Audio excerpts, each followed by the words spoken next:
In this video, we're going to talk about diapers.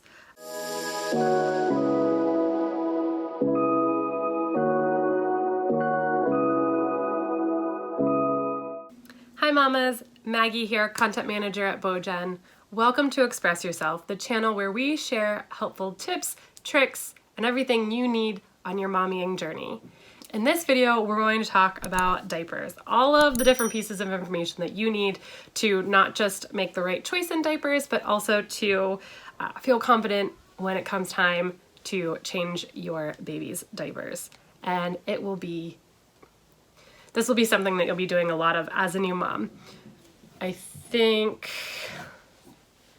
based on research we've done here, you might be changing anywhere from 2,200 to 2,800 diapers in your baby's first year. That's a lot of diapers. So first, let's talk about the types of diapers. There's the disposable diapers, which we're all familiar with. You've got big players in this arena like your Huggies and your Pampers, but now we also have a lot more options from the different stores in which we shop. So Target, Aldi, Costco, they're all coming out with kind of like generic brand versions of the other diapers that are available. Do your research, shop around.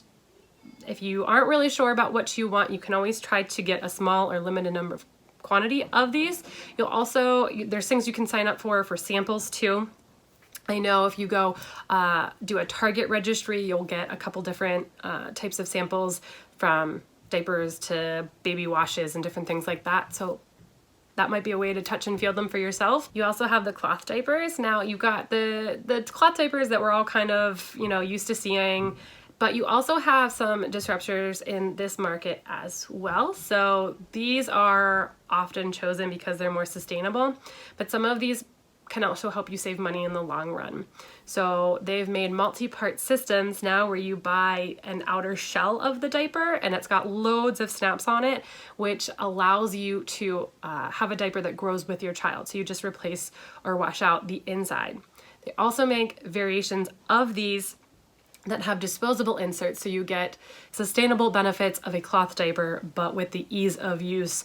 But if you're not quite ready to commit to cloth diapers fully and put them in your washing machine, you've got some kind of an in-between option there as well. So we have all of these listed in a blog post, which I'll link below this video so that you can go out and see some of these services like Diaper Jungle, Jillian's Drawers, all for yourself. Then you've got subscriptions. So now companies like Abby and Finn, Diaper, Honest, Hello Bello, they're all coming out with subscription services which ship diapers right to your door. Cool thing about this is because it's a subscription, you can go in and update your sizing needs and quantities at any point in time, and it just makes this one less thing you have to go out and shop for. Part of me wished I had signed up for one of these services myself during the pandemic. It just would have made everything a lot easier and I wouldn't have had some of those woes of, am I going to be able to find the diaper that we like in my son's size with everything going on? So if you're up for cutting down on your shopping trips and just one less thing to worry about, try out one of these subscription services for yourself. Like I said, we've got them linked in the blog post, so check the link below. Let's talk about how to change a diaper. Now it sounds self-explanatory, it sounds super simple. You need your diaper, you need your wipes, and you need a place to do it. I've learned quickly that you need a way to secure this diaper changing pad. Now my son has turned diaper changing time into full-on wrestling matches. So we have a dresser that we use. We don't have a changing pad station. We have a dresser that we put this on top of. We drilled a hole in the back of the dresser so that we can clamp this in place and not have to worry about it moving on us there. So if you want wipe warmer, we went with that one just because it was one additional thing to use. The choice is up to you. And then you'll obviously want to invest in some kind of diaper cream or paste so that you can avoid or treat diaper rashes as they start and just care for your baby all in all. Okay, so changing a diaper. One of the things that I didn't realize, and I was this many years old when I learned, is when you first start to unfasten the diaper, take the front of the diaper and use that as the first wipe. You will cut down on so many wipes, I promise you. especially those really messy diapers where it's like a 20 wipe fiasco if you don't. Use the diaper and get a little bit more life out of the diaper by using that to wipe up the mess, always front to back as you go. Another thing that I learned, this is especially helpful with newborns, is if you've just fed your baby and you've realized that they need their diaper changed, try to minimize the amount of time that their bottoms are elevated above their tummy and their chest, because this can lead to them spitting up more frequently. So you think about it, you're inverting your child and you're just making everything you'd put into your baby, or risking everything coming right back out. So try to minimize the amount of time that their bottom is in the air during that diaper change. Also, another little tip here, inside the diaper you have these elastic kind of belts that run on either side of the diaper. These are leak guards, and you'll want to make sure that they're folded out, or at least standing up, so that everything that's meant to be caught by the diaper stays in the diaper itself. Newborns should have newborn diapers. These diapers sit a little bit lower so that you're not, or they can be folded over so that they're not rubbing up or touching the stump or nub of the umbilical cord that's trying to heal. So make sure that you're not folding the diaper over top of the umbilical cord, and you'll be good to go. In terms of how tight you want the diaper to be, the baby's belly is always a little bit wider than their hips are, and the diaper kind of sits right above their hips. So fasten it down pretty tight. So you don't obviously want any leaks, but you should be able to put 2 fingers into or underneath the waistband so that it's not, and feel that it's not too snug on your baby. So girls and boys are a little bit different with changing. Girls sometimes have a protective layer over their vagina to help protect against bacteria.